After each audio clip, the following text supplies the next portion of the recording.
I'm gonna tell you. So I think my thoughts are very, very layered in a good way. One, because I didn't know the history of him being the first Black Marshal. I didn't know that. So I was going into it just watching a show. But now that I've seen like the first 2 episodes, I think that it's a brilliant show. I think by how they wrote it, how they set the story up, I think it was brilliant. I think even like you could tell in like the early scenes when him and his master, and the thing that made him strike his master was the integrity of it all. Right. Which is a thing that made somebody come back to him, and that made him the U.S. Marshal. It was the integrity of him. It had, like, to me, it had like a very low percentage to do with how tough he was, how great of a shooter he was, all that. It was about how earnest, that was the term they used in it, he was as a man. And I think that really like resonated with me, because we're in an industry where people don't value the integrity of things. We value the money and the materials and sometimes abusing the relationships or whatever, but it really is about what is in the heart and what is the right thing to do, and doing the best we can in the moments that we have. That may not always look right to everybody, but I was right in that spirit. So I could resonate with that, brother. I could, man. Now they did piss me off when they... Hey y'all, it's me again, Anasa Troutman, and welcome to episode 5, season 5 of the Big Weed Podcast. Good morning, good afternoon, good evening, and welcome back to my life. What's going on with me? What's going on? I'm feeling all right. I just came back from Puerto Rico. Have y'all been to Puerto Rico? Because I've never been before, and I feel like I need to go back. I went to this conference, Grantmakers in the Arts Conference. Big Weed Foundation joined Grantmakers in the Arts this year, and I hadn't been in a really, really, really long time. The first time I went was with Claudia Brown, who was my mentor, and she has recently since passed, but she was such an important pioneer in the conversation about funding for art and social justice. And it felt so amazing to be able to go back to Grantmakers in the Arts and bring my work and the work that wouldn't have been happening without Claudine. And so I'm just feeling really good about that, feeling really good having been somewhere where it was 90 degrees for 5 days, because it's not 90 degrees at home anymore.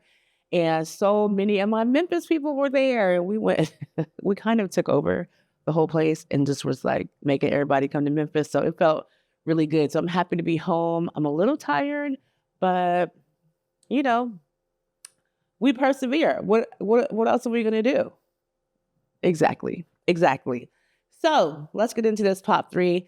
Today's episode, just so you know, for folks who are Weverse veterans out there, you're going to love today's episode, because we have an old friend back in the studio.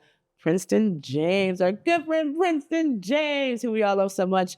Y'all know Princeton already. He was the co-host of Love Over Empire, our Star Wars podcast. Wait, some of y'all don't know about the Star Wars podcast? What? You don't know about the Star Wars podcast? What are you doing with your life? Yes, we have a podcast in the Big Weed Podcast Network called Love Over Empire that talks about the Star Wars canon through the lens of Black imagination. Me and Princeton, who you'll see today if you've never met him before, did 10 episodes. The first 9 episodes were all about the first 9 movies. And of course, we went in release order, not chronological order, because people who watch Star Wars in chronological order are whack. Sorry, I don't know what you want me to do about that. It's not my fault that you don't follow the rules. It's not my fault that you read the internet and somebody told you the wrong thing and you listened. If you've never watched Star Wars, please don't do that. Don't watch 1, 2, 3, 4, 5, 6, 7, 8, 9. Okay? Watch 3, 4, 5, 1, 2, 3, 7, 8, 9 as the good Lord intended. Okay, great. So anyway, back to people who have listened to Love Over Empire. Prince is going to be here today. We're going to talk about Lawman Bass Reeves, the new show on Paramount Plus that's part of the Yellowstone universe. It's going to be a really beautiful conversation because y'all know P is amazing. Every conversation with him is amazing. So it's going to be great. So make sure you stick around for that. And in the meantime, let's hit this pop 3. Okay, sweet. So first on the pop 3 this week, why am I dancing? I don't know what's happening. My joy has taken over. So first on pop 3 this week, we're going to talk about young love. Do y'all remember Matthew Cherry? So Matthew Cherry had a short film in 2020 that came out. It was called Hair Love, I think. And it came out, so the Angry Birds 2 movie came out and it had a short film in front of it and it was called Hair Love. It was about this little Black girl with this huge afro and her journey of learning to love her hair. Matthew Cherry was the writer, director, and producer of that short film. He won Best Short Oscar that year in 2020, and he has a new TV show out, and it is called Young Love. And I love this show so much. I mean, it is technically for kids, but I mean, y'all act like we don't be watching cartoons too, because we do. So Young Love is on Max. So that thing that used to be called HBO Max, so now it's just called Max. So it's on Max. The cast is out of control. This is like ensemble all-star cast. It's Kid Cudi, number one. Who knew that Kid Cudi was doing voiceovers for cartoons? So Kid Cudi, Issa Rae, Loretta Devine, Harry Lennox. I know you don't know the name Harry Lennox, but when you see his face, you're going to be like, oh, that guy. He is in everything. And then the young girl who plays the lead, her name is Brooke Monroe Conway. I think she's a newcomer. I've never seen her before. But the show is amazing. So just go to Max and watch Young Love. Second on today. Ooh, I'm so excited about the second one. Okay, so last year or earlier this year, I read this incredible book, and the book is called Black Cake. So y'all probably know this about me because I probably say this all the time, but I'm like an audiobook fanatic.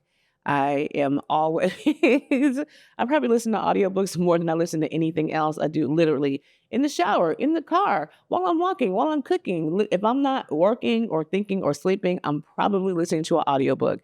So one of my favorite books of the last like several months is called Black Cake, and it's by Charmaine Wilkerson. And Oprah optioned this book and she turned it into a television series that's on Hulu. Now, this book is really, the reason why I like this book is because it's a story I had never heard before. It is about this, I don't want to spoil it. What can I tell you? Okay, so it's about this woman. Really, the book is about this man and the woman who are brother and sister. And their mom passes away. It happens real early. I'm not spoiling it. And they spend the rest of the book uncovering and learning these huge secrets about her mother's life. And it is so well written. It's based in Jamaica. So there's all this like beautiful scenery and this amazing language and this whole book around this like cultural phenomenon, Black cake. So if you've been to Jamaica or you have Jamaican family, you know Black cake is a thing. It's like a thing, the kind of cake they make for weddings and holidays and celebrations. It's so delicious. My mother has a really good friend who makes her a Black cake every Christmas, and we be killing that cake. It's delicious, which is why I picked up the book in the first place, because I was like, oh, Black cake, that I know that reference. I wonder what this book is about. And the book is so good, and I am so excited about this television show. I was talking to Cheryl about it last night. Apparently, y'all are just going to hear about Cheryl every episode now, because now that you know her, now I can talk to you about her, because literally we talk every day, because besties. There you go. So now I will tell you this. The actors who are in this show, I do not know any of them. They're all brand new actors, which I love. You're going to show me 20 new Black people on screen? I'll take it. Thank you so much. And so it's on it's on Hulu, which I feel like is good, because I'm still mad at Hulu and FX for Kindred. Okay. I'm not gonna lie. I'm still mad at them for that. So they need to give me some good, juicy, beautiful Black people storytelling. And this is it. Incredible book, incredible show. They're only halfway through the season right now, but they're releasing once a week. So you get like that juicy adrenaline hit of a new episode. So y'all go watch Black Cake on Hulu. Let me know what you think about it. And finally, I want to talk about Reservation Dogs, because Reservation Dogs has been out for 3 seasons now. This is their last season. And I know some of y'all still haven't watched it. I've talked about Reservation Dogs a couple times, not this season, but probably last season. We talked about Reservation Dogs when the season 2 came out, but they announced that this season is the last season. So Reservation Dogs is an amazing, amazing, amazing show. It's about 4 indigenous teenagers on the reservation. Taika Waititi is one of the creators, and y'all know he's like Star Wars fan. He was one of the directors for Mandalorian. He's been in the Marvel Universe. He's like, y'all know who that is. So he's a part of the show. It is a really, really, really important story. There are not enough indigenous people on TV, y'all. Y'all know these stories. When you come across them and they're done really well, we need to watch them. So if you haven't watched Reservation Dogs yet, make sure you go and watch Reservation Dogs. It's on FX, so you probably can see it on Hulu, and you probably can see it like on your on-demand situation. So just go find it, because it's so great. It's so funny. It's so irreverent. It's great. Just go watch it. Trust me. You know you trust me. Just do it. Just watch it, okay? And tell me what y'all think. So if you go and watch anything on the Pop 3, or if there's something that you want us to talk about on the Pop 3, send me a text message, okay? 901-676-7372, because I'm right here waiting for your text. So you can tell me what you thought about Reservation Dogs and Black Cake and Hair Love, okay? Mm-hmm. Sweet. Okay, it's time. It's time to talk to Princeton. My friend's on his way. Give me a second. Okay, let me tell you about Princeton before he gets here. So Princeton James of PJB Productions and the Cooler Kids. He's a writer, a director, an actor. He's everybody's favorite. You know that person that you know that literally every single person loves them. And if anybody doesn't love them, you'd be like, I don't know what's wrong with them. Everybody loves P. He's that guy. He is the most open-hearted, the most generous, the most amazing friend somebody could ever have. Like, caretaker, wonderful, beautiful spirit. I can't wait for y'all to talk to him. Here's me in Princeton. Everybody, guess what? Princeton's back. I'm excited to be back. Welcome to the Big We Podcast. Thank you. Wait, have you ever done the Big We Podcast before? I don't think you have. What we did wasn't an iteration. It wasn't like a season of it. No. Okay. Well, kind of. No, but you've never been on this podcast. No, I haven't. You've been on a podcast that we did together. This is my debut on the Big We Podcast. I'm excited to be here for real. Are you? I am. Yeah, I am. I'm always excited because I get the chance to talk to you. We did like a whole 900 episodes that felt like it went by in like 3 minutes. It went by really, really fast. Did. That was when I was a Star Wars virgin. Yes. Now I'm not. Now look at you. You're a Star Wars whore. It's amazing. I am. Now listen. So folks who did not watch it or listen to it, Princeton and I have our own podcast together. Yes. It is called Love Over Empire, and it is a look at the Star Wars canon through the lens of Black imagination. It was so fun. Oh, we had a lot of fun. It was so fun. And Princeton did it because I told him that we couldn't be friends if he had not ever seen Star Wars before. We had to evaluate our relationship. Yeah. And because he values my friendship so much, I did the podcast. He agreed. And we watched all of the episodes, and we watched the Obi-Wan Kenobi series. Didn't we? Yeah, because that was episode 10. Yeah, episode 10 was all about Obi-Wan Kenobi. That show was so good. Oh, it was crazy. And of course, I saw my boy in it, you know what I'm saying? Jimmy Smits. Oh, yeah, come on. Yes. Come on. Yes. He killed it. Yes. He killed it. He always does. He's so good in that role. Oh, he's so amazing. He's so elegant and understated and powerful all at the same time in that role. I love him in that role. He just can exist. Perfect casting. Perfect. Yeah. Jimmy is amazing. Yes. He kind of like approaches the art that way. You know, he's just such an organic actor. Yeah. Whoever he embodies is just such an organic. He doesn't like when he does it, it doesn't feel forced or It anything. doesn't. He gets in ever. those roles from the inside out. Yeah. He like actually becomes. Yeah, I mean, to me, that's what acting is supposed to be. Like, I It hate is. people. I'm like, oh yeah, that's just so and so doing so and so. yeah. But he actually Becomes that person. he is a different person every time he gets on screen. hmm I love that about him, He's amazing. and I love that he's such a wonderful person. He's an amazing person, and his process is amazing. Everything about him, he's just great. I love it. I Yeah. love it. So, I have so many things to talk to you about because it's been so long since we've been on a It's microphone been together. So, I mean, I literally long. talked to you yesterday, but that's not the point. On the microphone. But not in this. Like we have to talk so everyone We can do. like We be able do. to. We do. And Listen. we were talking the other day, and you were like, I want to talk about this on the podcast. And we're Mhm. going to get to that in a Okay. minute. But first, I want to talk to you about Lawman Bass Reeves. Mm. So, our feature presentation for today Yes. is the new series on Paramount Plus Mhm. called Lawman Bass Reeves. They are Yes. going to play the first 2 episodes on CBS, I hear, if they haven't already. Mhm. If you haven't heard about Lawman Bass Reeves, it is part of the Yellowstone universe. So the Mhm. big show, I think it's Kevin Costner's the star of it. I've never actually seen it. On Paramount and CBS is called Yellowstone, and then they had a sequel. I think it's a prequel, and it's called 18. No, it's not 18.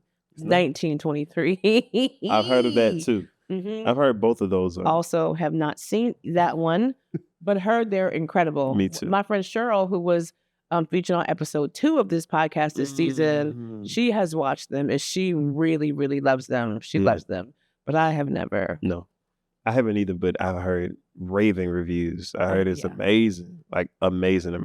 Yeah. Didn't watch those, but you put a black man in the front and I'm going to watch that one. We watched it. Okay, so intern. And he killed it. Lawman He Bass killed Reeves. it. So this show is about a formerly enslaved man named Bass Reeves. It's a historically true show Mhm. who became the first Black U.S. Marshal deputy. And it's 8 episodes Mhm. starring David Oyelowo, who, of course, like, Can't do no wrong. seriously. Come Well, he on. can do one thing wrong, but we're not going to talk about that on this show. And his claim to fame is that he arrested like 3,000 people and Mm. never got injured or hurt or anything. So, I Mhm. mean, his real claim to fame was being the first Black deputy U.S. Marshal, Yeah. which, I have a complicated relationship with because of the history of the police and what that means in In the country. black Yeah. cops, black cops, Yes. black cops. But whatever, we don't Yeah. need to go into that now. We're here to talk about this. We can. We can wait. You can hit it and We quit can it if you dig want in to. a little bit. Yeah. Mhm. I'm with it. We can dig in a little bit. Okay, so this show stars David Oyelowo Mhm. and Lauren Banks as his wife Jenny. And did you see little Lonnie Chavis from This Is Us? I in there? did. It was like a breath of fresh air to see him as well. And that who plays his like kind of, I don't want to give it away, but his like who he was liking kind of or whatever. Where did I see her Who? from? Like the daughter. I've seen I her in don't something. know. We're But gonna look her up. I'm gonna look her up. you remember her though, right? No, I didn't. I only recognize Lonnie. Okay. So okay. Lonnie Chavis, for y'all who don't know who that name was the baby who played young Randall in This Is Us. Killed it. I was really happy to see him. Killed it. Yeah. I was like, Me too. And for him to like play something that was like in the 1800s, so he spoke a certain way, which was completely different from the approach. he did. Randall was this really well-to-do, He did. well-spoken Black kid. He He did. killed it. And He he just did. has one of those looks to where they can do anything. He can act in anything. I can see a huge Yeah. career in, He has in a very his deep journey. now, which I did not like. I was like, oh my God, he's you want him to be a growing up. kid I do want him to be a kid. forever. I want him to be baby Randall forever. I know. But he's I not. didn't even see like the lisp that he had on the show. I think it was acting. I think that was an act. Wow. That I makes me know. love him that much more. Wild. It's called acting.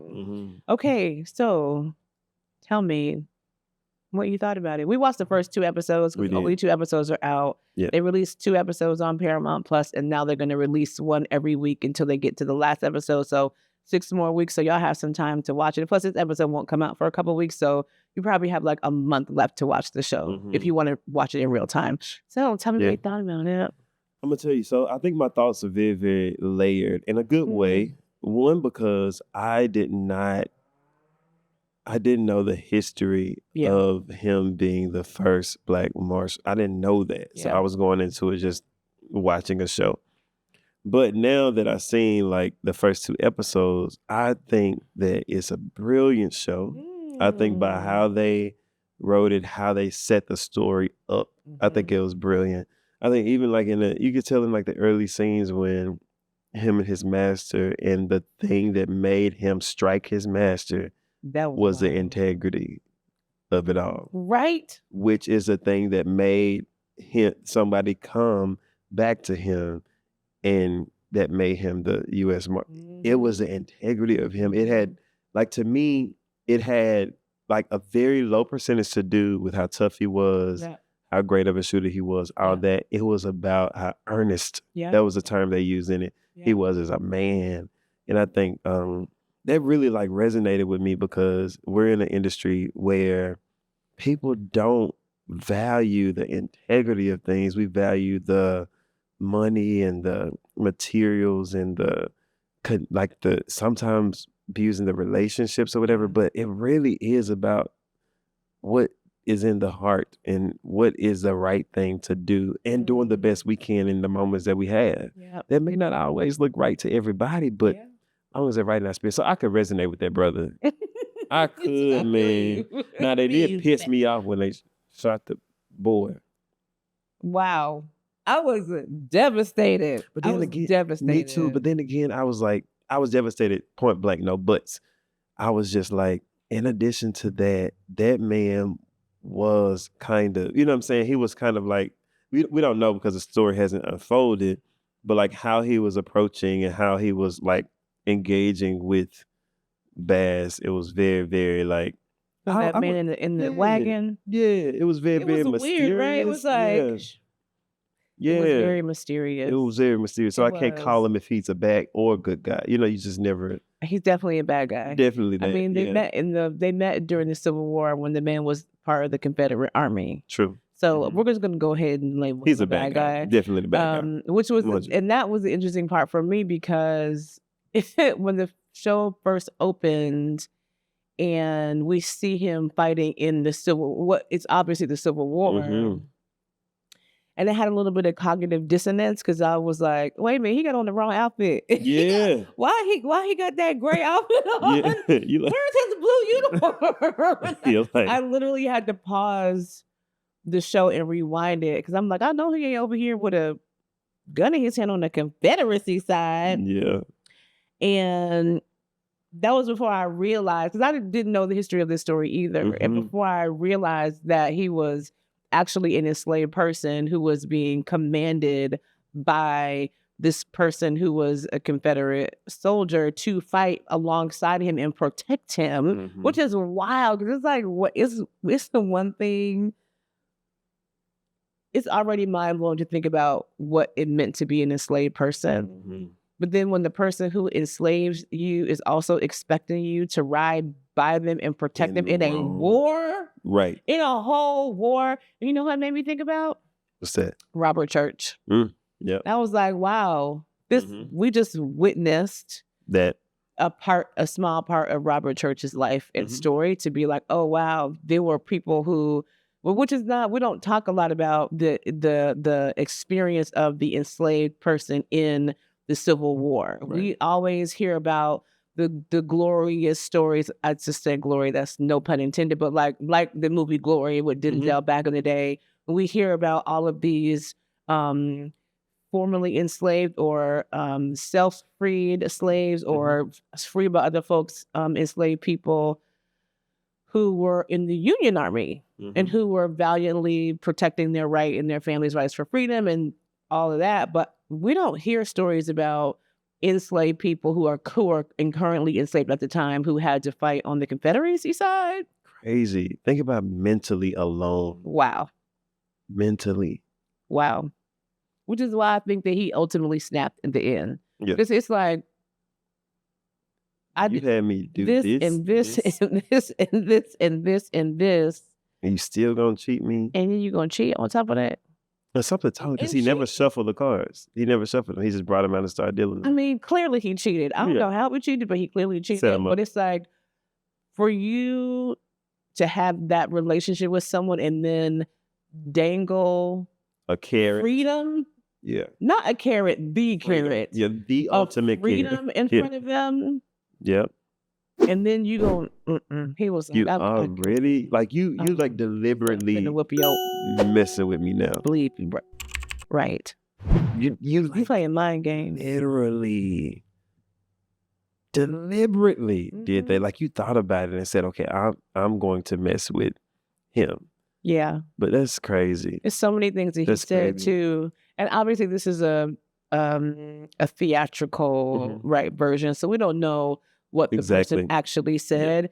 But just the way that they built up that relationship and how it was obvious that he did not consider this man to be a human being or have feelings or have any. It was, I mean, again, not a surprise. We all know, we've all seen these movies, we've all read the narrative, so we know we have a glimpse of what it was like to be an enslaved person, but it's a lot to watch. It is.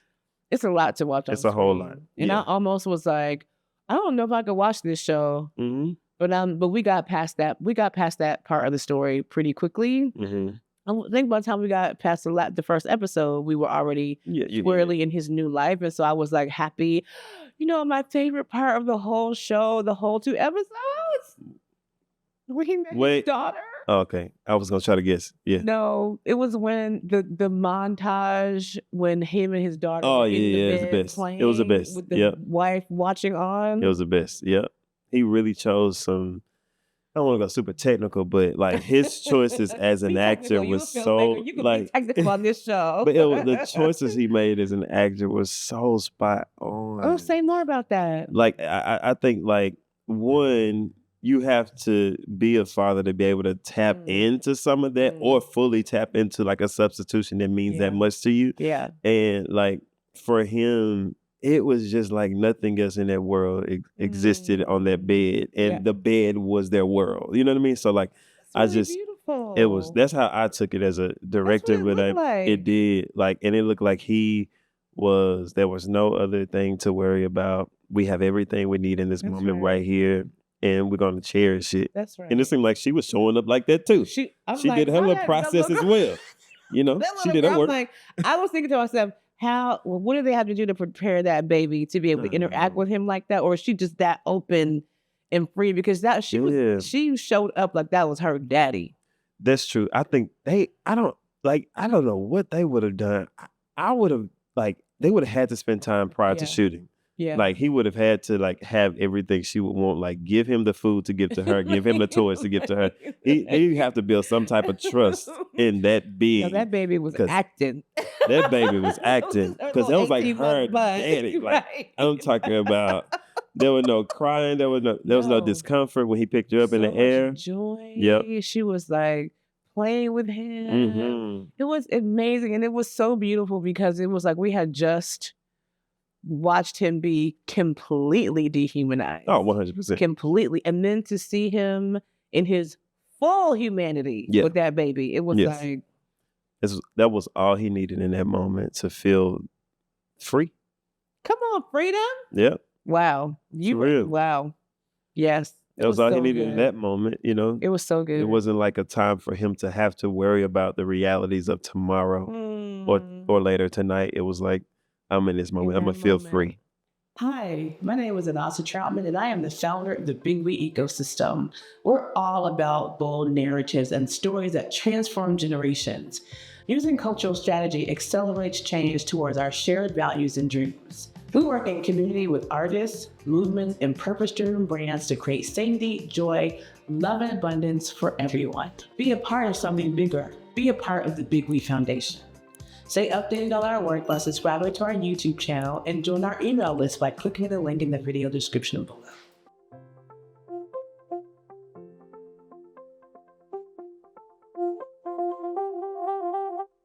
I think that's a lesson that all of us can learn. Like, Yeah. on the journey, we reach all these places of like we look at it as like, oh, I don't want to ever be complacent, but are we being appreciative of like that space and that time at that with who you're with That's right. and what you got at that moment. So I think that that was a true representation of freedom in the space that you make, I think. Yeah. That was so good. That was so good. I love that. That was your favorite scene. I could see that being That your was my favorite scene. favorite In that of the black whole family. 2 hours. Ooh, Of the whole lovely. 2 hours. Yeah. I was like, that I could have watched that one scene over and over again. Yeah. It was beautiful. It was so beautiful. It was to your point, it was technically beautiful. It was shot beautifully. Let me tell you something. They got David Oyelowo's skin popping in this show. I'm like, who did the lighting? Yeah. You get an award by sir, yourself, or madam, yeah. or what? Like anybody. It's somebody that understands black skin. Definitely, yeah, they have to.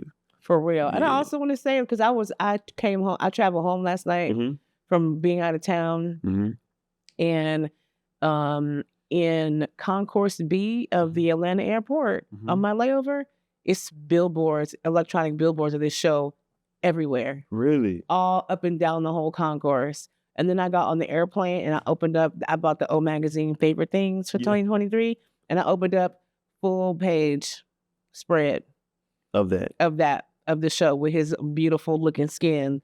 And I'm like, the people are spending the dollars for on this show. And I guess because it's part of the Yellowstone universe, they just have a humongous marketing budget, and they are spending money sharing that this story is happening, and they're really. I was surprised, but they are spending coins on the marketing. Oh, that's beautiful, because this is such a great show, and how they show up for like a black man being there for his family and like fighting for what's right. I think it's a great show. Your point, his personality, the integrity as his core personality trait is really interesting, because I'm trying to think really hard right now, and I'm like, is there another TV show that has a cisgender heterosexual man in a role where his core identity is around family and integrity? Yeah, that was a reason he ever lashed out. I'm trying to think. I mean, Randall was a good character around that. Right now. Okay. I mean, like on TV now. Today. Oh no. And and I'm sure those characters make their own, journeys, but not like this. And especially, even if it was one in modern day times, especially not anything from like the 1800s. No. Definitely No. Do you have any like little things like tensions with thinking about policing and black people in policing and him being the first black lawman? Like, do you have any? Are you holding any energy around that? I am around like what will that institution do to him? You know what I'm saying? Because he's one person with a heart of integrity, but you know how institutions will create these, not even monsters. They will create these options that are not the best. That's right. That has nothing to do with integrity. None of them. Yeah. You either got to do this, or this, and none of them are integral options, or die. Yeah. You know what I'm saying? And then if you die, your family don't have you. It's not good for anybody. That's right. And that's what we've seen. That's right. Play its, run its course over and over. Show, because the person that he was rolling with at first, I don't know what their relationship will be in episodes 3 through 8, but the lawman who brought him into it, I mean, it was kind of the embodiment of the antithesis of integrity. Yep.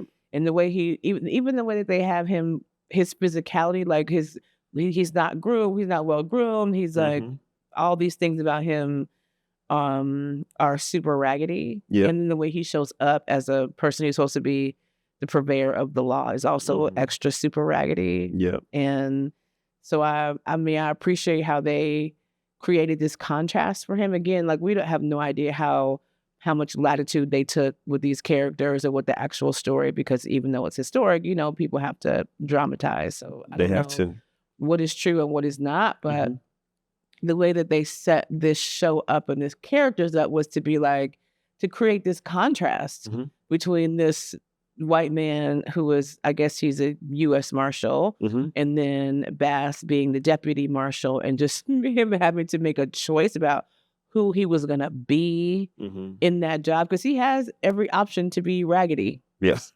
Because that other man, raggedy. Yep.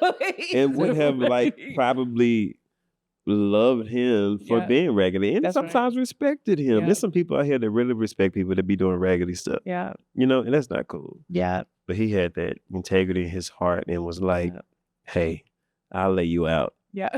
For what you're not gonna do. Yeah. So the other thing I was thinking about you during watching the show, because you have been immersing your own self in your own work in this kind of this world of the West, of the wild West. Yes. All y'all know about Prince's work and all the murder mystery, which is like really like it's like an immersive role playing, choose your own adventure role playing theater piece that you've been taking around the country. Yeah. I would just like to admit publicly that I have been to the murder mystery 3 times, I think now, and I have never, not once solved the.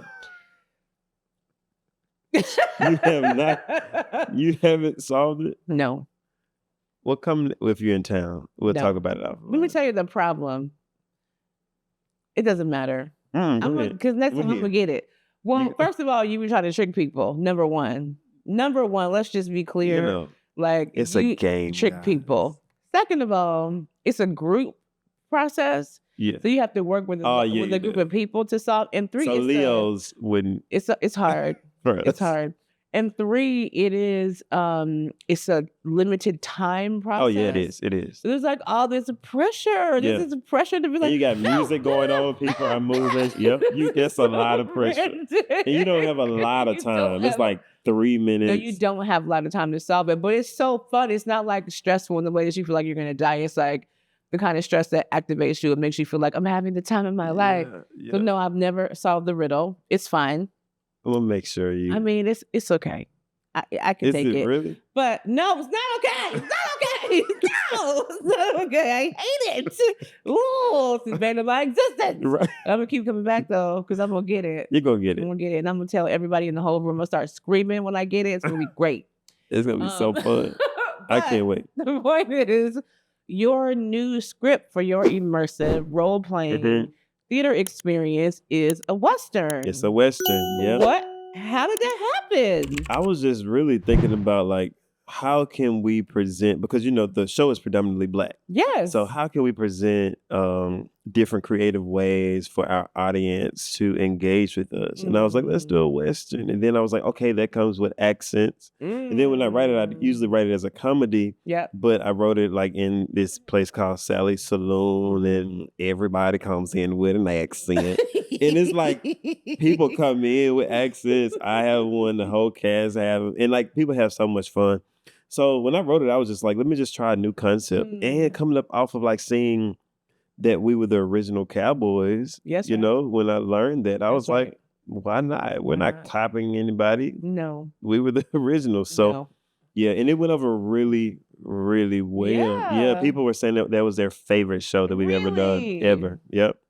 Ever. Oh man. I think it'll go good in like Nashville. Well, how we feel about Nashville. But I think it'll go great in Nashville, in Texas, and Well, throughout the South. I feel like because now there is like this resurgence on network TV around the Wild West. It is. That it is becoming a concept that more people can name. I mean, Westerns are such a staple in American cinema anyway. They are. So I feel like we're never that far from it, but because of Yellowstone in 1923 and now Bass Reeves, I feel like it's not a foreign thing for people to engage in at this moment in history. Right. What's so funny is like I keep wanting to call him Lance Bass. Oh, which is like that man from the boy group. I don't even know what group it is. Lance. You're talking about from frosted tips from NSYNC? It's either NSYNC or I don't know. Or Backstreet Boys. I don't know nothing about any of those groups. Okay. I just know Justin Timberlake used to be in one of them. Yeah. and Marky Mark used to be in one. I know literally nothing else. But I think Lance was in the one Justin Timberlake was in. Well, I keep wanting to call this poor man Lance Bass. His name was Bass Reeves. I'm sorry, sir. Right. To your ancestors. I'm sorry. Right. I'm so sorry. Yeah. Yes, I'm gonna stop doing that. I almost did it again. Bass Reeves. Bass Reeves. Yeah. He deserves better than this. He was so good in that though. I mean, that man just knows how to embody a character and just become. But also the cinematography, all that stuff. The cinematography was gorgeous. I was like, the costuming, gorgeous. You know how the costuming was so good, you paid attention to it, but you just figured they were so immersed in that world. It was just like a part of the, sometimes costumes stick out because people may do a little too much or they make it distracting. But it felt costume, very natural. Production design, they killed it. Yeah. When she was coming through the house with that candle. Oh, I love that. Everything. Yeah. The horses played their role too. I was just thinking about them horses, especially what was the horse's name? That was that the indigenous woman, her horse, when we first met her, she was putting the shoes on the horse. The horse was. It wasn't Shelly or nothing like that, but I don't know what it was. So it was beautiful. Yeah, it was beautiful. The one you had to say goodbye to. Yeah. That little boy was so great. I mean, I hated to see. Yeah, me too. Go. That was my hard. Heart. Yeah. It was really it's interesting. You brought up that character earlier who shot the little boy, and I am curious if they're going to bring him back at some point. They set him up too good. They have to. They did. They set him up. And he's so menacing, but like in a very charming. He wasn't. So. He didn't come across as like an evil, nasty man, even though he was an evil, nasty man. Yeah. He didn't come across as racist. No. He's kind of like looked him in the eye and was like wanting him to talk back to him, like, well, not like outwardly racist. It was wild. Yeah. It was wild. It was. I don't know. We'll see. He has to come back. We'll see. Anyway, I want to like get into your mind a little bit, because some of my favorite conversations are with you, because we just be talking about we be talking about all kind of stuff. And likewise, the theme for season 5 is Black abundance, and Black abundance all over. That's the season we're not stopping. You're like in my top 3 abundance conversation partners. Oh, thank you. And so, thank you. Like I'm doing the abundance challenge now. Are you? Yes, I'm on day 24. Oh, how's it going? Amazing. But it's showing up every time I do it, it's showing up in ways that I don't think it's needed. I think it's showing up in like boundaries and like self-awareness and like. Wait, hold on 1 second. So for y'all who have not heard me talk about the abundance practice before, like maybe 2020 I did my first one. I think that's when you said it. No. It was 2019. The first one was 2019. And me and Cheryl did it together. And then I started to share it with other people. But you're probably one of the first people I shared it with here in Memphis. Oh, yeah. And then we did it together a few times, and you just been doing off and sharing it with your own community. Yeah, it's people. Like 30 it's people. A lot of people. Through you telling me. And then my birthday party, it was at least like 20, 40 people. Yeah, we bought books for all the people who wanted them at the party. Yeah. And so I'm curious about tell me more about these boundaries and all these things that's showing up in this part of your practice. Yeah, I think like going into, we talk about this a lot, but going into having a production company, I have to navigate different personalities all the time, and we just have to always get to the goal. And we've been traveling pretty consistently, like since I would say this year was one of the most consistent years, but definitely since like this summer into this fall. Yeah. And just having to navigate that's new territory. And I'm like, I was first generation of college grad, but also a first generation entrepreneur as well. So it was kind of like trying to find my way and learn more about myself and these processes, and learn what healthy conflict is and how it looks, and how to relay messages without the emotion that comes with it, and how to deal with those emotions before you relay a message, and knowing when to do stuff and when not to do things. And but just like leadership in itself is, you're the ultimate serving individual in the Yeah. whole place. Yeah. Or should, it should show up like that. When done right. When done right. Yeah. And also, I think that I don't know if we give space for grace to be extended to the leaders as better much as preach it up in is here. to the team. And I think that there should be a lens of grace with the people that we work with, or else, not to say things won't be successful, but there's a certain culture for people that are really, really family oriented on the inside. That just, it won't exist. And sometimes that will deconstruct all of the beautiful, creative, juices, or just like love that exists in a leader, unless we have to like relinquish that from our lives or set a certain like precedent for, okay, this is how we want to run this business. This is how we want to engage in conflict. Because if that grace is not set for that leader, as well as, the people who are working, I've learned that it really could lead to some interesting outcomes. I feel like what you're bringing up is really important. Really. And I think it's not something that we talk about. Because when we talk about leadership development and all those things, I have not experienced people talking about what is required from the rest of the team in the leadership, in the development of a leader, right? Like, leadership development is a process that becomes all about what we do and how we show up and how we support other people. And there's no training for people like how to be a part of a leader's team and how you support and honor the humanity of the leader. And I had a really like hard time several months ago. We lost 2 employees or team members at one time in the ecosystem. And one of them was our choice and one of them was their choice. And part of the difficulty I had was like, in the transitions, realizing that there were certain boundaries that I couldn't cross as the leader, that made me realize, or maybe at least in the moment feel like, I've spent all this time building this community and I can't be a part of it because I was not getting the same grace that I intentionally as a leader extend to everyone who is on our teams and in our community and beyond, because I want to be a person who embodies compassion and love and all the things that we want to see in the world. And we don't be getting that back from people. No.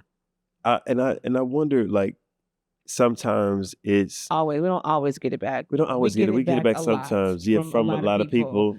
But sometimes we don't, and it's really painful. But it requires that from everybody. Well, it does. Like, it does. Like, so if you get it from, like, we both work with a lot of people. So if we got 30, but 5 don't give it, it could feel like a full like house is not giving it. Yeah, it does.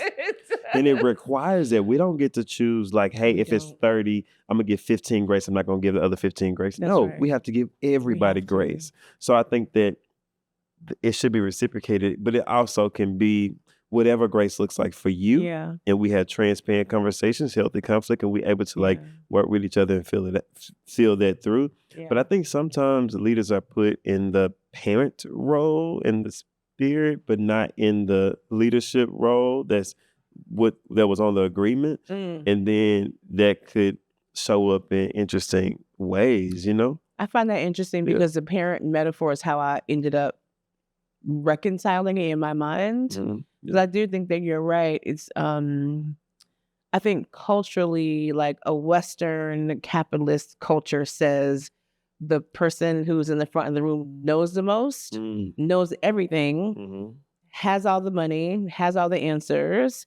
And it's like a very patriarchal relationship with leadership where it's like, I'm in charge, but I say, decisions. You know what I'm saying? And that's just not how you or I or many of the folks that we work with show up as human beings at all. We show up with a deep humility and like, we're experimenting. We have a common goal, and I happen to be the person who is in the role of leader or strategist or whatever. Like, I'm taking on this role, and I'm also like a full human being. Yes. The operative word was person. Right. I don't Human, have yes. I don't have many of the answers. Right. And I also have like a full range of emotions that I experience at any moment. And like today, I'm cranky today. I walked through the door tomorrow and was like, everybody just want y'all to know I'm real cranky pants today. I'm tired. I was on the plane. I was in just whatever. And so like I want to have space to be able to experience all of that and still be respected as the leader. Right. You know the what same. I mean? But even doing that extends grace. That's to say right. like, I'm cranky, but I don't want you to think that it's like if I say anything, it's because of anything you've done. right. So that's a grace That's why I extended. announce it. Whenever I'm in cranky pants mood, I'll be telling everybody, like, just in case I pop off at the mouth. Right. It's not you. I'm going to get myself together real quick and I'm going to apologize, but it might happen. Right. And in a great world, we would develop skills within the team to say, hey, let's extend grace to other people, because tomorrow may be the next person coming in cranky. When you come in the room acting like you know everything and you have everything, it's hard to give people grace. It's hard. You know, but like we also need to understand that we are not responsible for anybody's egos. We are not responsible for anybody's ego. Everybody is responsible to deconstruct their own ego. Ooh-wee. Everybody. Ooh-wee. No matter how good of a leader we may be or whatever, we're still never responsible for someone else's ego. They have to deconstruct it and take a look within.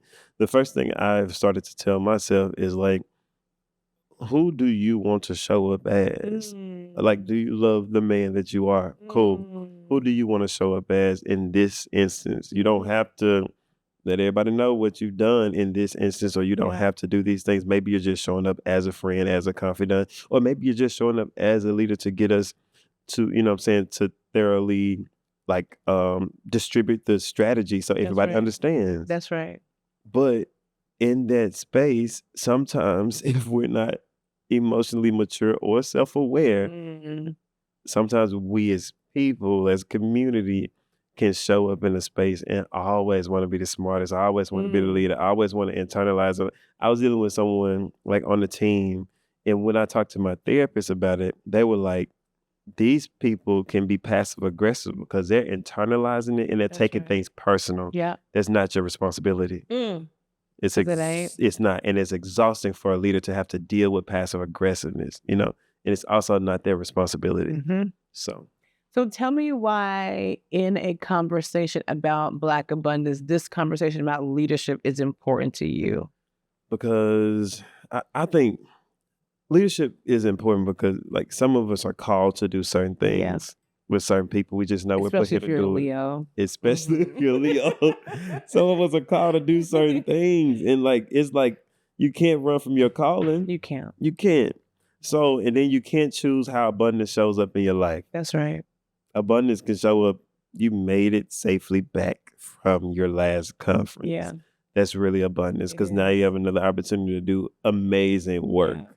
Then small things that come up and make you think that you ain't done nothing after you've done all this stuff, So I think like it's important, like as a leader, to continue to evolve, continue to learn, continue to nurture, and continue to build other leaders. Yeah. So we can live this abundant life of navigating the journey, learning from Mr. Bass, and understanding freedom is in what we have now and enjoying that with who we have to enjoy it with. Yeah. And not worrying about tomorrow's things, not worrying about yesterday's things, but just living in certain, like finding time for that freedom. And I think leadership has a certain level of influence that we are also responsible for. And that can lead to other abundant possibilities for other people. So we just have to put those shoes on and understand what those shoes do. No pressure. No pressure. What does that pressure come from too? Like, I'm a recovering people pleaser. Same. So a lot of the pressure came from all external sources. Well, I feel like people pleasing is an internal source. It's us being afraid that other people are gonna abandon or reject, or you know what I mean. And that's not necessarily pressure. Nobody ever said to you like, you better do this or I'm not gonna ever talk to you again. Yeah. It's like us being like, oh my God, if I don't do it, they're never gonna talk to me again. Yeah. Which is wild to experience that on the other side, to now be so self-aware about my codependence or my recovering codependence, and be able to see someone fully in their codependence expecting me to reject or abandon them if they do something wrong. How do you show how do you show up in that way? Because it's full of grace, you know, like. Yeah. I mean, do you show up not feeling responsible for them? Oh, 100. Good, cool. Yeah, because me feeling responsible for their codependency is me being codependent. Right. So there's like a balance of, one, acknowledging for myself, like, oh, this is what's happening right now. This is not about me. This is about this person experience their own emotional whatever, and they've written me into their story, but that's not my line. That's not your line. That's not your character. That's not your dialogue. And also because I have deep empathy for that, and because it's something I fight with literally every day in my own emotional body, I will do my best to reassure people and encourage them, and even like, as a leader, when we bring new people onto the team, I have a serious talk with them, and I say like, I just want you to know that while you're on this team and while you're in my life, I'm going to be super transparent with you, and I'm going to be very honest with you. I'm going to tell you when I love things. I'm going to tell you when I don't love things. I'm going to tell you when I feel like something needs to change. And my request is that you do the same for me. I know I'm the boss. I know I'm the leader. I know I'm the person who's raising all the money to pay your rent or whatever. Right, yeah. But it's really, feedback is like deep service to me in this organization, because I want to be as good as I can. I want to be able to see the things that I don't see. And it is very difficult for people to make that adjustment.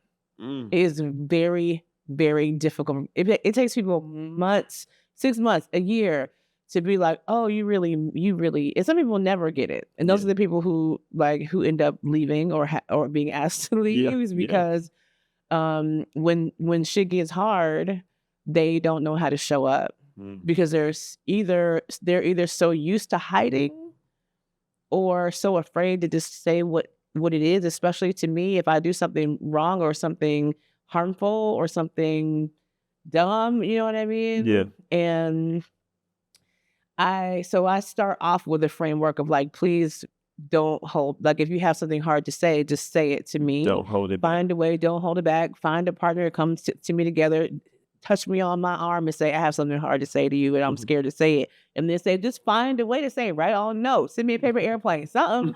But find a way to say it because it's for all of us, right? And then when it doesn't happen, or if I have to pride, I'll do it. I'm like, I really need you in this moment. I know this is hard, but I need you to say, because when people ain't feeling, me too. You know. When people have something to say, whether it's because, but what's really, really, what's really difficult is when there's difficulty between team members. Because it's one thing for me to look you in the eye and be like, this is safe. I'm asking you to tell me how I messed this up. It's another thing for folks to have to feel their way through that when it's about someone else. So if someone else is damaging the team or damaging a process or not participating fully in the process or not showing up or late all the time, didn't send in their work or whatever, and it's disrupting the whole team, that is when it gets really hard because people don't have the reassurance of the other person saying, please give me feedback. Please tell me the hard thing. Please, I want to be better. Right. Please, you're safe. And it's one of my biggest challenges as a leader to be able to have people understand that emotionally they are safe, because that's not a conversation people have at work. No. emotional safety is not a thing that we talk about in a work context, but like we're still fully human at work. Whoever you are at home with your man is who you are at work with your boss. Right. That's true. That's true. That right, or with your coworkers, or with whoever, or who you are at church, or with your parents, or whoever. Like That's who you people are. act like they can show up at work and just be like, okay, now this Whatever. is work me. Hello, good Mhm. morning. But it's just not true. Yeah. It's not true. Like you are who you are. Your triggers are your triggers. Yep. Your coping mechanisms are your coping mechanisms. You're like, it's just Who you are. what it is. Yeah.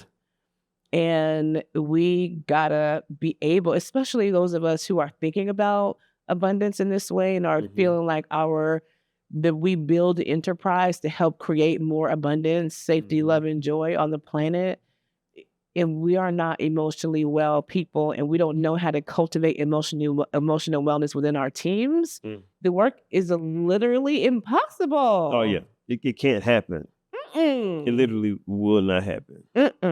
Ever under any It will not. circumstances.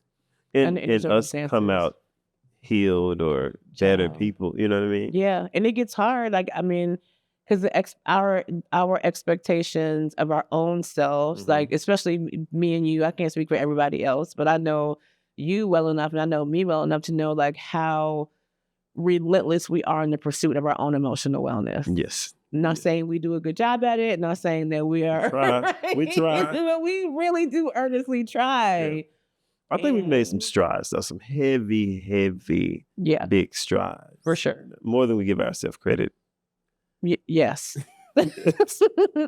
Yes. It I have is. done many things in the past 3 months, and I'm like, I don't even recognize myself. I'm like, Yeah. I have Like- grown so Yeah. Like, don't talk about that person. Well, I don't even know him. from That's right. January. That's You right. know what I mean? From January. I don't know. From January. Yeah. It's wonderful. It is. And we don't live on islands. Like we That's exist in true. a community, and for us who give so much to our work and who build personal relationships with our work Mhm. people, it is, I mean, we can't be who we want to be as healthy human beings if we can't be like that with our Mhm. teams That's real. in the work that we're doing. That's been my experience, at least, Mhm. you know. But it's wonderful to be able to have other leaders who I can be like, yo, You know what this is about. Like, listen, yes, you had this happen. What Yeah. so-and-so did to me today. And that's needed too, a very safe space with people that understand, because sometimes people can love you, Yeah, probably are brilliant, yeah, but unless they've experienced leadership Yeah. and like literally doing everything you can to Yeah. make a dollar, and you're like, you know what I mean, like trying to build something for everybody to be able to Yeah. benefit from. And then people still try to, you know, right. small things, because small things like complaints will just send the leader over the edge on the if you're wrong trying day, to yeah. build things, you know what I'm saying, for yourself. So it's good to have like peers that have experienced that That's right. to be able to talk to, because they will have like very much so on the job advice, you know what I'm saying, that they're Yeah. able to share with you. Because I've had to call plenty of people to just say, like, how do I handle this? How do I become a better leader? How do I show up better for the team? And one of them had asked, like, have you set any expectations around what you expect out of them? Wow. Same advice I got. I was Same like, advice wow. I got. And I was like, oh. Right. And it'd be like they put it in the simplest form for us Yeah. to like look at them like, whoa, really? That light switch does turn on? Yeah. It's Yeah. like, okay, yeah. The person asked me, how have you communicated what you expect from them? And I Mhm. said, what, how I did what now? Right. That's true. Because we don't do that. We're just We like, hey, don't. this is what we're going to do. Yep. We're going to make sure whatever you expect out of me, we're going to give you those That's things the right. best we can. That's And right. we're going to show up. You get paid on this day. That's You get right. you get to do this. We're going to make sure you're safe in your travels. You don't have Yeah. to worry about food or anything. But when it comes down, like the last rehearsal I had was with the team the night before last. Before they left, I just had to tell them, I said, hey, I know I have not been over this before, but this is what I expect out of you guys. I said, I do my part of the expectation the best I know how. If I don't, please let me know personally. This is what I expect out of you. I expect you to be on time. Yeah. I always give you a 100% effort. If you ever have an issue, bring it to me, not That's to your right. neighbor. So Ooh. those are the things I expect. Not And to your if we neighbor. breach that, Mhm. we just can't work together. That's But we right. can still be friends. That's You know right. what I mean? Just let me know, be transparent about it. And that was the first time I had ever expressed that to them. And we had the company like over 6 years, you know. So, but and it helps to. The hardest thing for me is like navigating friendships and leadership. Not really, because you have some people like Bianca. Shout out to Bianca. Hi, Bianca. She's like a person that she could be tough, not tough to work with as an artist, not at all, no. But like anybody knows Bianca, she's a jokester, and she'll like tell people, "Let me go over here and mess with Pete," and I end up having to like get off of me, whatever. But she understands the balance. I've never had Bianca like disrespect me as a director and still show up as a friend. She understands it. You know what I mean? Like as a professional every time. Yeah, and she also has. It's a few of them like that have quarterback memory, which is important as well. What does that mean? Dang, who told me that so I can give credit? Whoever gave this to me. Please, thank you. I always want to let people know I did not come up with this, but somebody gave me this. I don't know what it was. I'm sorry. I don't know if it was Fenton. I'm sorry. It may have been Fenton.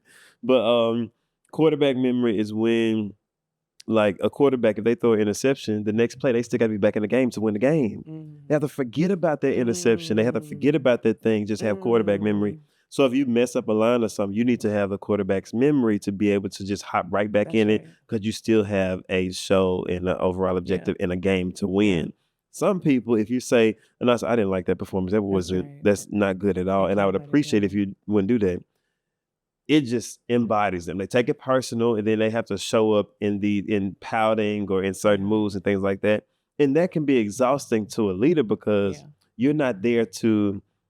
You're not a therapist. That's right. You know, so I'm not personally equipped. You're much better than me, but I'm not personally equipped to be able to work through those emotions and have time to still put up a show. You know what I mean? So it's kind of like, I'm actually not much better at it than you. Yes, you are. You do that Anasa thing on people, and people are like, they start crying and everything, and I just like, let me just walk away.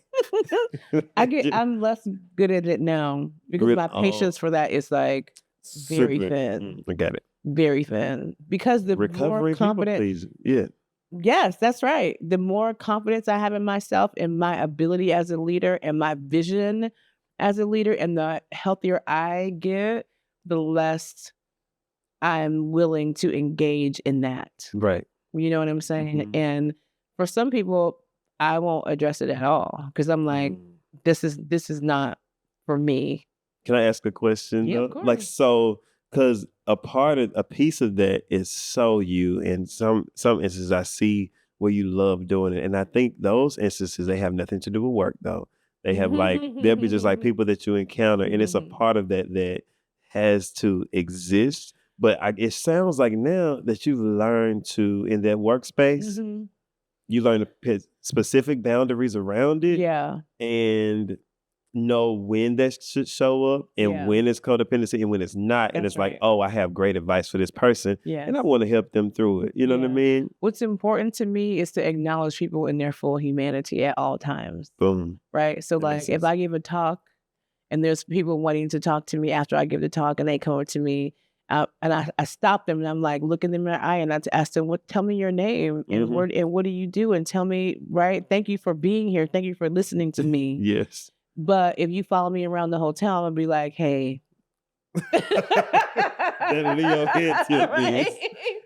Or you're at my team. Like, it's like we do check-ins on the team calls. I'm like, everybody has a moment to talk about how they are and what they need from the group, and like show up in your full humanity. And I will tell a team member, I love you. I will tell like the group when we get off, I love y'all. Great job. You're doing such a great job, right? And if you like, there's a line when it goes from acknowledging your humanity to engaging your dysfunction. And that is a hard. Say that again. Look at. There is a line between a thin line. There's a thin line between acknowledging somebody's humanity and engaging in their dysfunction. And you have to learn how to navigate that line. And the line moves based on your own relationship with your own humanity and your own dysfunction. Boom. That's why it's so precarious as a leader, because you got to be so tuned in, tapped in and turned on all the time. In 13 different compartments in your brain. Wow. At least 13 with 100 different personalities and 100 different levels of ability to engage in emotional situations. Yes, because you don't talk to this team member like you talk to this team member, or you don't give directions to this. So like everybody takes it different. Even relationship is different. Like you've known each person longer, you like different things or don't like different things or have a different level of trust with everybody. Yeah. And and I think that's why being a leader is so tiring. Yeah. Because it is like the ultimate extrovert activity. Oh, yeah, it is. Because you got to be open and available and extended to each person. All the time. Who is a part of manifesting your vision. That's true. No matter what the vision is. And then you have to figure out how to also have tentacles out to welcome and engage and enroll people who you have never seen before and might never see again. Right. There are people who come to your shows who, like, if you're traveling to Houston or traveling to Dallas, there's going to be somebody in the room who you have never seen before and you will never see again. And you have to hold the same vision for them as the cast member that's been on your team for 6 years. 100%. And you got to look them and hold them, even if you never encounter them, they might never come up to you, introduce you, whatever, but you have to hold them in a very tender space. Every time. Every time. And on top of that, and I'm sorry I turned into producer and said like, please. So and then on top of that, you go through things. Yes. You get text messages before a show that you don't know about. You have things behind closed doors that you're like, okay, we got to handle that. And you still have to show up and present your full self. Laundry and dishes and mamas and sisters. And ran out of paper towels. And got to figure out when you're going to sleep and everything. Everything. You know what I mean? Yeah. But if you can figure it out, because to your point, like leadership is not something that people choose. No, it's something that you're born with and that you choose to manifest and engage in or not. But if you don't engage on it, it like taps you on the back of your neck for the rest of your life. Forever. It's forever. At least that's my experience. It's like the times when I was negating my leadership journey. Yes. It would never let me loose. Yeah. It wouldn't let me loose. Yeah. So it's like, you kind of got to just figure it out. You got to figure it out. Because it's almost like the lessons that we're supposed to learn in this life are facilitated through this like leadership journey, like your relationship to your leadership, your relationship to the people who you lead, your relationship to the things that you are leading for. And the way you engage or don't engage dictates how you evolve as a human being. 100%. That's at least been my experience. It has. And I want to also ask about like, how have you seen because we don't have to go into it, but you've had different leadership roles. Baby. Throughout, you know what I'm saying? Like different tiers of people, people that may have been exposed to a whole lot and people that may have not been exposed to as much, but you still try to approach, and I can speak for you, approach people in their humanity. You know what I mean? Like, and you give space to receive that as well. But how have you seen the difference in you as a leader because of you having to navigate? And then while you also were evolving as a human being, you know what I mean, growing up, Growing up. That's the perfect way to say it. Yeah. I think before I knew I was a leader, I knew what my core value was. So I'm very early, I adopted love as a core value. And that was, so like my first tier of leadership development was like understanding how to be love as a person. And then I already had that when I realized that I was a leader. So it was like a pillar in the way I lead. So in many ways, like I don't show up differently in different spaces with different people at different levels or tiers or whatever, because the whole, my leadership is about everybody experiencing love. So the first thing I have to do is like, am I showing up as a person that can allow this person, even in this moment, to experience love? Even for you, like that person who comes into the show in Dallas that you've never seen and you'll never see again, like I would be thinking like, how do I make sure this person experiences love in the moment, even though if we never encounter each other? Right. And I treat everybody the same. Yes. Doesn't matter. Right? From like, not to reinforce social stereotypes, but like from the most famous person to the person who was taking out the trash. Everybody. Like I treat everybody the same. I look everybody in the eye. I ask everybody how they are. I offer like myself in service.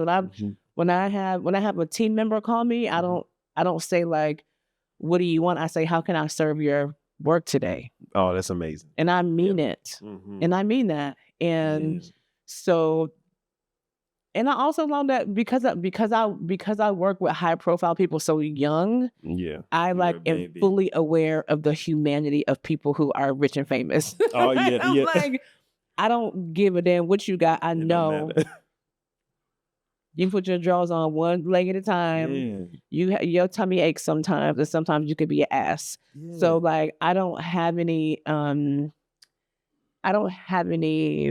clouds in your view when it comes to that. It doesn't sound like it. Believe like, as much as I love and respect people, like the people who I love, I've met my heroes. I've met the people who I respect the most. I've met Toni Morrison. I've met Oprah. I've worked with Stevie Wonder. Like the people who Alice Walker. You can't name them like you're naming like why not stuff like that. It's a big deal. That's my point. It's like when you have met the people who are the most meaningful to you on the planet, and you can be like, oh yeah, that's just a person. That's just a person. That's so true. That's just a person. That's and so a brilliant, inspiring, life-changing person, but just a person. And realizing that to rob them of their humanity is to actually dishonor their brilliance.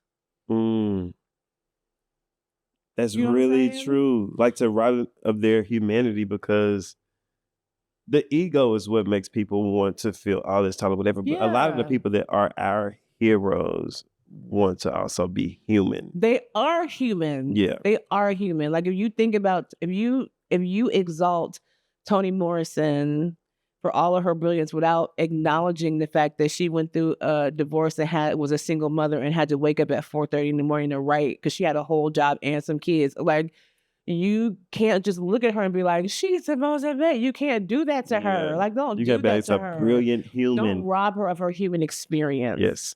Don't do that. That's disrespectful. And it makes her, it cheapens who she actually is. You know what that feels like? It feels like some type of beautiful campaign around the humanity of leaders. Yeah. The humanity of extraordinary people. Yeah. They're not expected to be human. That's right. They're expected to be robots. When it's really their humanity that makes him great. Yes. Like, I don't know that Octavia Butler would be the writer that she was if she wasn't a tall, awkward, right? Like, person who loved the thing and didn't see herself in it. Like her humanity is what made her do the things that she did that we exalt her for now. Yeah.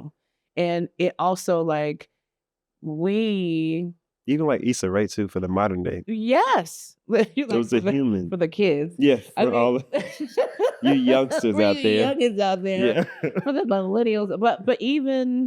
But it also like robs us of our humanity when we don't understand that these people have full human experiences. Yes, it does. Because it makes us feel like our shortcomings or our trials and tribulations are barriers to our greatness and our leadership, when really they are the pathway to our leadership. Yep. I know all this stuff that I've been through in my life, I would not be me. Me either. And all the wonderful things that I get to do every day, yes, I would not be having this life if I had not had all the terrible, awful, hard, crying, breakups, arguments, make you who you are. Self-loathing. You know what I'm saying? Like, I wouldn't. No. I wouldn't. And then when we look at the people who we love in the public way and don't acknowledge that they had to work to get there, then we don't know that our work will lead us to something amazing too. Every bit of that. Every bit of that, because it's so important. Yeah, that journey. Yeah, is the destination. It like legit. It's no legit, son. If we don't. The journey is. That's why we come here. Like, what are you coming? Earth is hard. It is. Earth is like the hardest thing ever. It is. Like being alive. Yep. Wow. And trying to do good Whose work. idea was Yep. this? And trying to do Life is collaborative hard. work. Life is hard. Don't. It'll Life is take hard. you out of here. It will. It actually takes everyone out. Oh, that's what I was about to say too. I'm sure you've seen like so many people, met a lot of our heroes, and I've always wanted to, you know, me and you would go.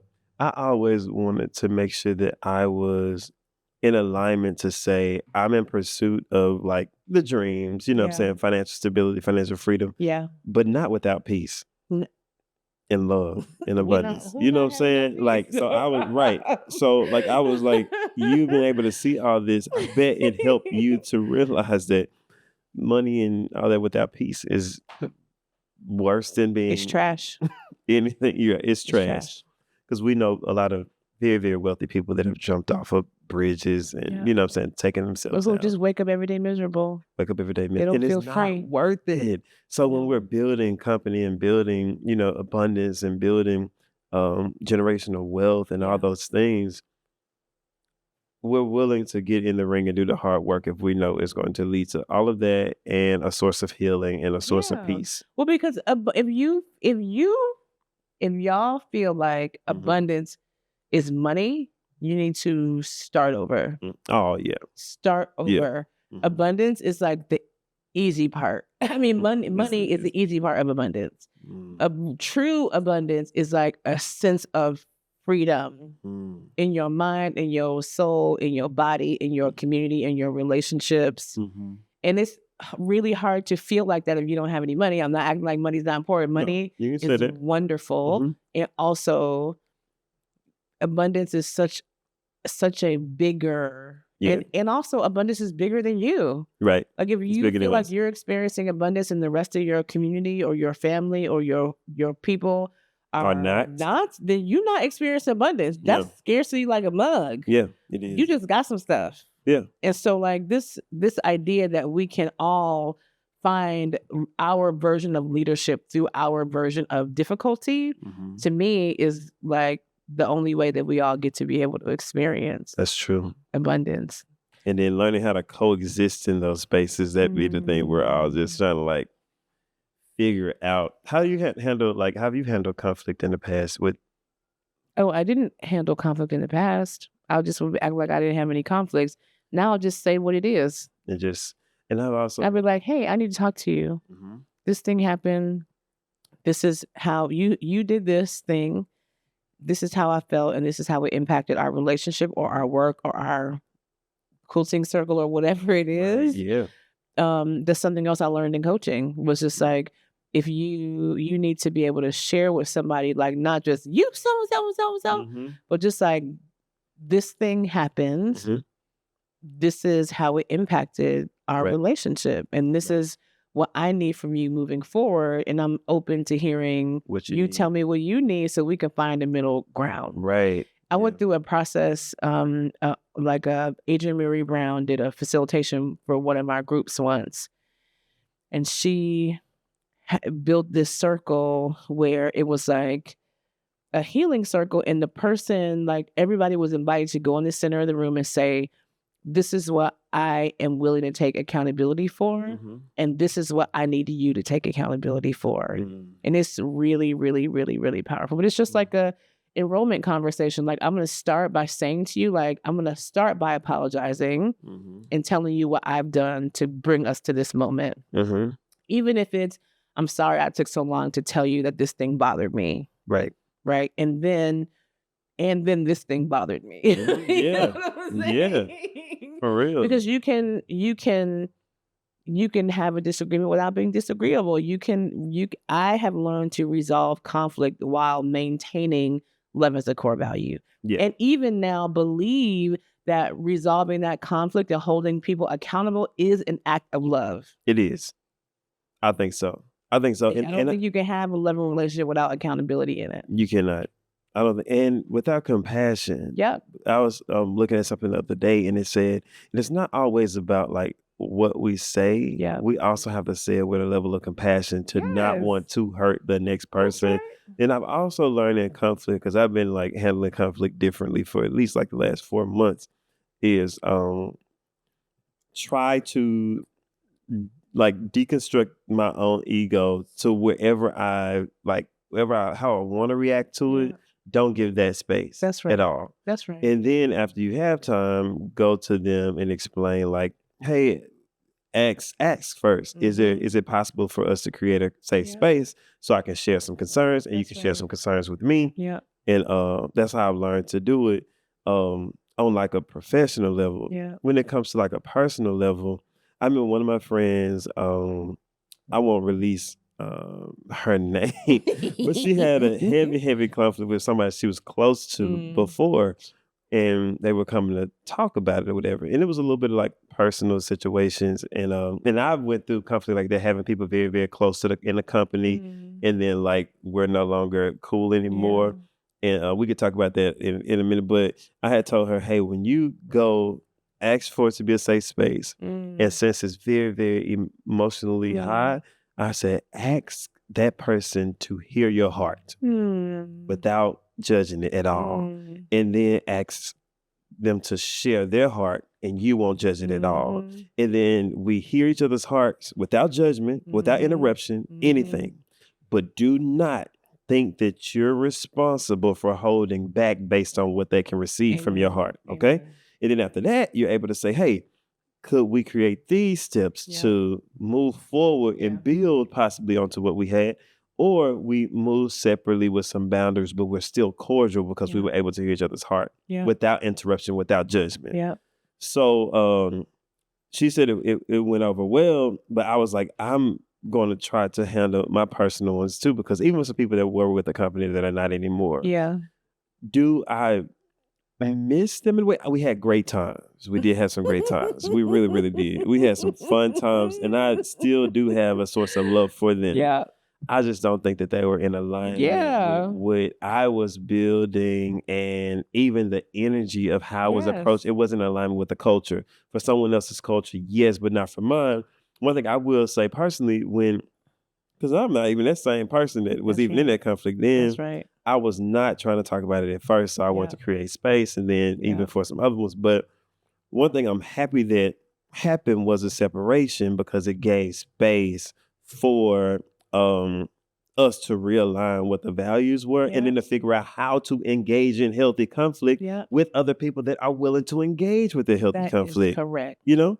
That is correct. And I am not blaming myself for someone who's not willing to get in a respectful ring and engage in conflict to help go on the journey that God has for us. So because healthy conflict is countercultural. Like, it is not part of American culture to be able to be a part of healthy conflict. That's why it's so hard, because it's cooler to go off on people. It's not just it's like it's in the culture sometimes. It is a cultural norm. It's the way that people are raised. It's what you see on TV. It's what you like. It is not normal for people. Children are not taught healthy conflict. They're not taught. Right. They're like, when you it's indoctrinated. That's the right word. It's indoctrination. Right. Like, we don't do that. But that's why what you're building is so important, because you're world building. You are creating this company and this community of artists who get to practice the new way together. And that, to me, is like our collective pathway to abundance, is like finding the people who are creating little small containers for people to practice the way we're all becoming at the same time, because this is not sustainable. This way that we are, this way that we show up for each other, this way that we don't show up for each other is not sustainable. And so that's why your work is so important. It's why my work is so important. It's why the people that we work with, is so important, because we're actually creating abundance for all the people all over the whole entire world. That's so and I'm good. so grateful for you for doing that. I'm grateful for you for doing that. You've been you're doing it as well, but you've also been a huge influence on me. Yeah. Well, thank you for being on the podcast today. Thank you. Always a pleasure to be with you. It's Always a pleasure. Always a pleasure. And I wish you abundance. We're living in it right now. Thank you for having me. Of course. Anytime. Okay. Wasn't that an incredible conversation? I knew that we were going to have a good conversation, but I didn't know it was going to be like that. Princeton and I have been friends for 3 or 4 or maybe 5 years. And our conversations are always like so beautiful. We always go so deep, so fast. And that is like what you just saw right there. Like that's who he is. And so I'm trying to tell y'all, everybody loves him, and now you love him too. One more thing I have to tell you though, are coming soon for this week. Now, everybody knows that we've all been suffering through the strikes, through the writer strikes, through the SAG-AFTRA strike, and we've been missing all of our amazing content and storytelling. And the thing that's been so sad for me is that all these incredible shows and movies and things have come out, and the actors have not been allowed because of the SAG-AFTRA strike to promote their stuff. So a few days ago, the strike was over, and all of a sudden there is a flood of new content and new promotions and actors and artists talking about the work that's coming out. And this morning, do y'all know the name Kevin Daniels? So Kevin Daniels I met him when I lived in LA like 10 years ago, and he is like such an amazing person. Just the most beautiful, biggest heart, the most beautiful, biggest smile you ever could see. And over the past few years, Kevin has been everywhere on television. He's been on Modern Family. He's been on Sirens. He was a co-star of a show called The Big Leap I think it was on CBS last year, which I actually really loved. And also Cheryl told me to watch that show, and it's really, really, really good. So y'all should watch it too. But this morning, as I was scrolling on Instagram, Kevin posted a trailer for a new movie that he's starring in. And I am so excited. And I'm telling y'all this because of Princeton. So today's Coming Soon is dedicated to my good friend Princeton, who is Tyler Perry's #1 fan. He might not like this movie, but I do, because this movie is, I mean, they didn't say this, but when I looked at the trailer, I was like, oh, this is a Tyler Perry spoof movie. The movie is called Not Another Church Movie. And the main character is named like Tyler Ferry, but he says, my name is Tyler Harry. The P is silent. It's hilarious. And it stars Mickey Rourke and Jamie Foxx as the devil and God battling each other over the soul of this man who is played by Kevin Daniels. And it is like Vivica Fox, Caleb Pratt, Tisha Campbell, like all the people that you want to see on screen are there. And Kevin is such a funny, amazing, incredible actor. I really think it's going to be great. It comes out next month in December. I couldn't figure out where it was coming out, so I don't know if it's going to be in the theaters or it's going to be streaming. As soon as I figure it out, I'm going to let y'all know. But we're all going to be watching Not Another Church Movie over the holiday. Okay? Okay, great. Thank you for being with me today. I'm so happy to be with you again and again and again. Remember to text me at 901-676-7372. Thank you so much to The Privilege for allowing us to use your music all season long. Thank you so much to Kelvin and Eunice Studios. Remember to like and subscribe and comment on Instagram and on the YouTube channel. I still can't believe we have a YouTube channel. It's so cool. I love having these videos. Are you enjoying the videos? I didn't even know I wanted a video, but I really love it. It's great. So thank you for being with us, and we love you. Remember that abundance is your birthright. I'll see you next time.